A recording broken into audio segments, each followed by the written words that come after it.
Les fils et filles des 5 villages de la tribu Kouale du canton Oua, dans le département de Danane, sont réunis dans le village centre de Saint-Guné. Ils célèbrent l'arrivée de la lumière. Le geste symbolique est fait par le parrain Fagondo Diomandé, par ailleurs ministre de l'Intérieur et de la Sécurité, cadre de la région du Tonkou. Cette fête de la lumière est célébrée par l'ensemble des ressortissants du canton Oua. En effet, à ce jour, 46 villages sur 52 sont reliés au réseau électrique national. Le canton Oua est donc reconnaissant au président Alassane Ouattara et à son gouvernement. Alassane Ouattara a électrifié surtout la quasi-totalité des villages du canton. Sauf quelques villages qui sont en chantier, à cause des retards des entreprises, n'ont pas encore eu courant. Mais tout est déjà fait pour que tous les villages aient courant. Mais on ne peut que dire merci à Alassane Ouattara. Maintenant qu'on a le courant, on sent que nous sommes rentrés dans la cour des grands. Nous sommes sortis des ténèbres parce que la lumière est venue jusqu'à nous. Vraiment, je ne peux pas mesurer la quantité de joie qui m'anime aujourd'hui. Diomandé Fagondo exhorte les populations à demeurer unies autour du bâtisseur de la Côte d'Ivoire actuelle. Chers parents, chers frères et sœurs, soyons tous unis derrière le président Alassane Ouattara. Parce que c'est un homme de grandes œuvres et il le fait pour tout le monde. Il pense à tout le monde, tous les jours, sans repos. Il ne dort pas. Parce qu'il pense à vous, chers parents, il pense au Tonkou. Après l'électrification de leur localité, les populations du canton Oua espèrent l'amélioration des infrastructures sanitaires, scolaires, hydrauliques et routières. Elles veulent aussi l'érection des mâles en commune.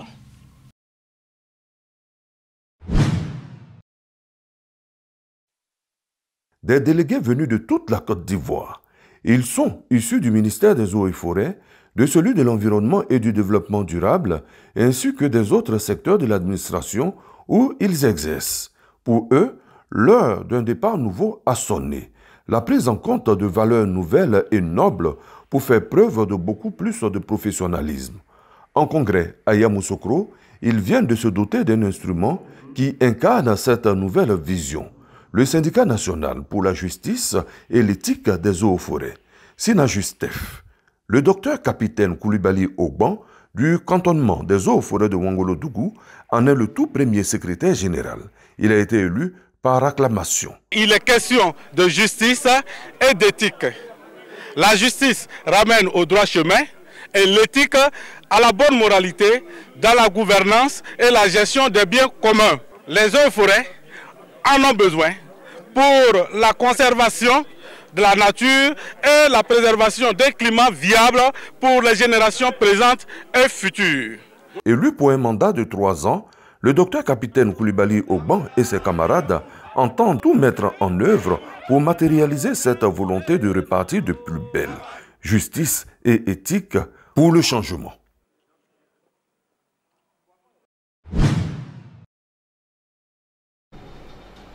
Bakayoko Mamadou, correspondant permanent du journal Nord-Sud Info, est officiellement le délégué régional de l'Union nationale des journalistes et correspondant de Côte d'Ivoire du Haut-Sassandra. Investi, le nouveau délégué régional s'est dit prêt à défendre les intérêts de ses confrères et consoeurs et surtout œuvrer pour la formation afin de professionnaliser le milieu.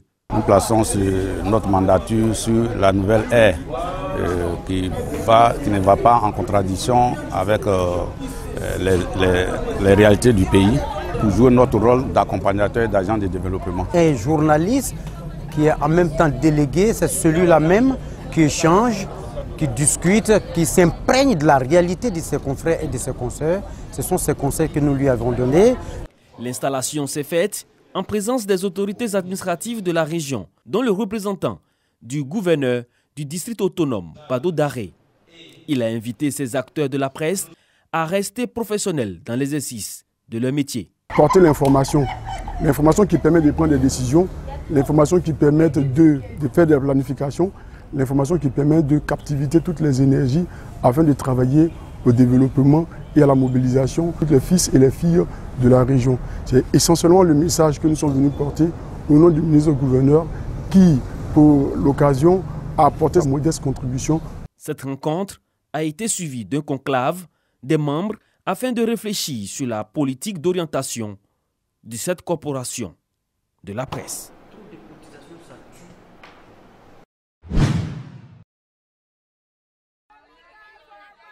Plusieurs associations de femmes du secteur du vivrier dans le département de Kong reçoivent des kits agricoles et des tricycles pour l'évacuation de leurs produits sur les marchés. Des dons de l'ONG Carifam qui soutient ces femmes dans la lutte contre la vie chère. Nous avons remis des gants, des gilets, des bottes. Nous avons remis aujourd'hui des tricycles. Le but est de les soulager dans la pénibilité du travail et de leur donner une autonomie financière. Donc l'objectif est de les accompagner sur toute l'année. Après la saison du karité, nous allons faire de la biodiversité dans la culture, dans le domaine de la culture, et leur apprendre différentes manières de cultiver différents produits. L'ONG bénéficie du soutien du maire de Kong, Berté Abdraman Teboko. Son représentant encourage les bénéficiaires à œuvrer pour la disponibilité des produits sur le marché pour lutter contre la vie chère. Nous sommes vraiment comblés aujourd'hui. Les femmes, c'est le maillon faible de la société. Elles ont les travaux les plus pénibles, elles ont les revenus les plus bas. Alors, leur fournir des moyens additionnels pour relever leur niveau de vie, c'est vraiment important. Les bénéficiaires saluent l'action. On va plus lever le grain sur notre tête. On prend ça à 3 pieds. Donc ça nous a facilité le travail. En tout cas, on est très contents. L'ONG Carifam s'est donné comme mission la promotion de l'autonomisation socio-économique de la femme rurale grâce aux carités et divers produits agro-pastoraux.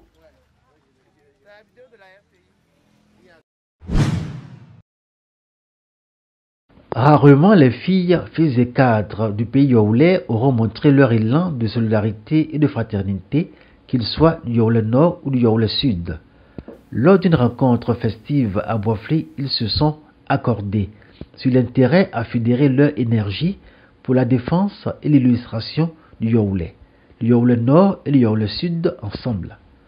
Selon Dr Kofi Charles Zouti, les cadres du Yaoulé sont prêts à s'engager dans une nouvelle dynamique.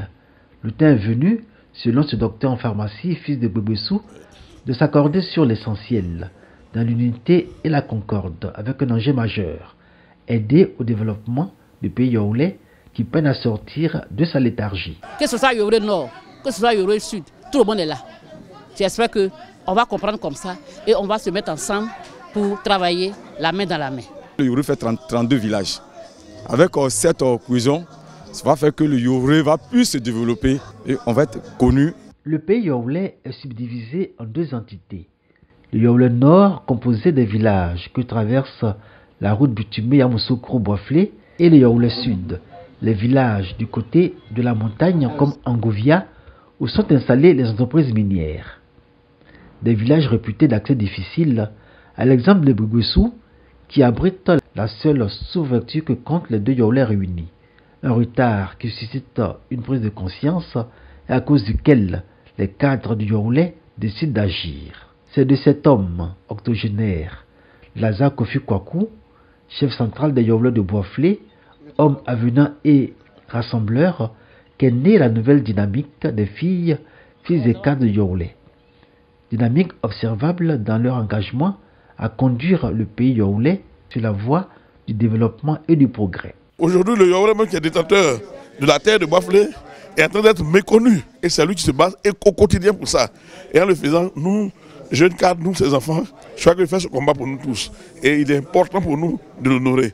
Ce que je veux dire à des cadres, il va qu'à s'aimer entre eux. On est prêts, des Yoro, des Baouro, des Jurao, on s'entend pour développer Boisflé. Yaoulé Nord, Yaoulé Sud. Aujourd'hui, un seul et même combat. Amener les localités du Yaoulé au développement et leur population au bien-être et au progrès. Foyer polyvalent de Diabo. 610 élèves des classes de CP1 à la terminale et 30 enseignants de Diabo et de Languibounou sont à l'honneur.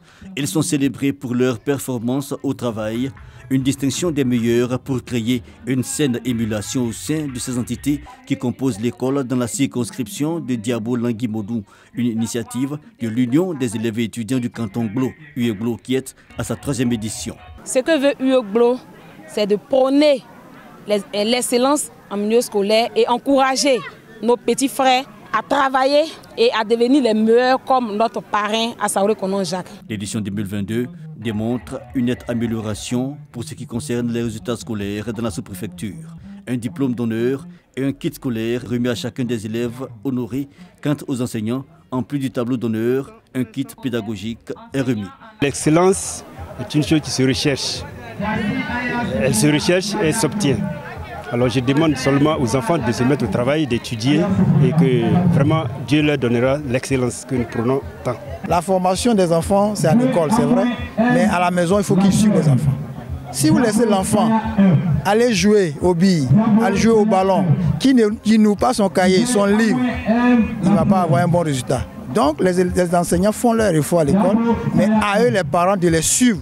L'éducation dans cette localité de la Côte d'Ivoire, selon l'autorité préfectorale, est encore gangrénée par le phénomène des grossesses en milieu scolaire et du retrait des enfants des classes par les parents pour les champs. Des situations contre lesquelles l'UEGLO compte s'attaquer avec le soutien des cadres et du parrain Assaouré Konon Jacques, élu local. C'est une mutualisation de nos forces, de nos intelligences, une conjugaison de nos apports pour que nous puissions avoir relevé ces défis. Notons que Diabo-Langui-Modou a enregistré aux examens 2022 du CEPE 47,41%, 24,21% au BPC et 30% au bac. Une nette progression par rapport à 2021. L'UEGLO, initiatrice de la cérémonie, a aussi été distinguée comme meilleure association du département de Botro dans la région de Gbeke.